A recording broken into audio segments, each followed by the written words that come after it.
మంత్రులు ఎమ్మెల్యేలు అందరూ దొంగలు అట్లా అందరూ పోయినట్టు ఈ యొక్క మండలంలో ఈ కాచవన్ శిఖరంలో అలాంటి వారు లేరని చెప్పి కూడా ఈ ఎన్నికల ద్వారా మీకు తెలియజేస్తా ఉన్నాం.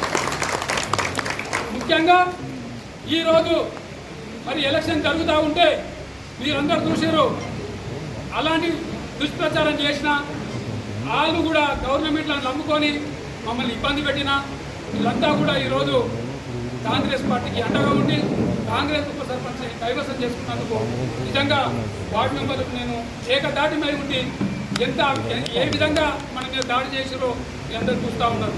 మరి ఈనాడు మేడ్చల్ నియోజకవర్గం నుంచి ఇచ్చేసినటువంటి మన జంగయ్య గారు, హరివర్ధన్ అన్న గారు, అమరేందర్ రెడ్డి అన్న గారు, ప్రభాకరు, రవణ, అజయ్ అన్న, ఇంకా చాలామంది ఉన్నారు. చాలామంది ఉన్నారు, ఈ ఊరు కార్యకర్తలు కూడా ఉన్నారు. ఈరోజు మరి వాళ్ళంతా ఇక్కడి విషయాలు తెలుసుకొని ఇక్కడ ఏమో జరుగుతుందని చెప్పి మనం పిలిచేదానికంటే వాళ్ళంతా అలర్ట్ అయ్యి ఈ ఎన్నికని ఏ విధంగానైనా గెలిపించాలి, వాళ్ళ అవినీతిని అడ్డుకట్టవేయాలని చెప్పి దాదాపు 2-3 రోజుల నుంచి మనకు టచ్లోకి వచ్చి మరి వాళ్ళు కూడా ముందుండి నడిపించినందుకు వారందరికీ కూడా హృదయపూర్వకంగా ఉన్న నాయకులు కానీ ఇదే స్ఫూర్తిని కొనసాగించినట్టయితే తెలంగాణ జిల్లాలోని ప్రతి నియోజకవర్గంలో మన కాంగ్రెస్ జెండా ఎగిరి మరి తెలంగాణ ఇచ్చినటువంటి సోనియా గాంధీకి తెలంగాణ రాష్ట్రంలో అభివృద్ధికి అధికారం తేవాల్సిన అవసరం ఉందని కూడా మీ అందరికీ తెలియజేస్తూ మరి ఈ ప్రాంతంలో ఉన్నటువంటి దళితులు, బడుగు బలహీన వర్గాలు ఒక్క డబుల్ బెడ్రూమ్ ఇల్లు లేదు. ఒక్క దళితులకి ఇప్పుడు ఆయన ఏమంటారంటే హైదరాబాద్ ఎన్నికల్లో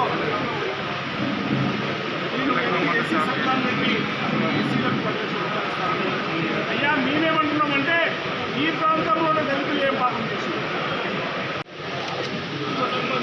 వార్డు నంబర్లను అదేవిధంగా గెలిపించినటువంటి వార్డు నంబర్ అందరికీ ధన్యవాదాలు తెలియజేస్తాం.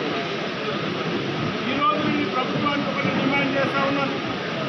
గతంలో కాంగ్రెస్ పార్టీ జెండా ఎగరాలంటే మేము ఇచ్చినటువంటి తెలంగాణ, సోనియా గాంధీ ఇచ్చినటువంటి తెలంగాణ, రాహుల్ గాంధీ గారి నాయకత్వంలో రేవంత్ రెడ్డి గారు పీసీసీ అయిన తర్వాత ఈ ప్రాంతంలో అనేక మంది చేపడితే మరి ప్రజలు చూస్తూ ఊరుకోరు.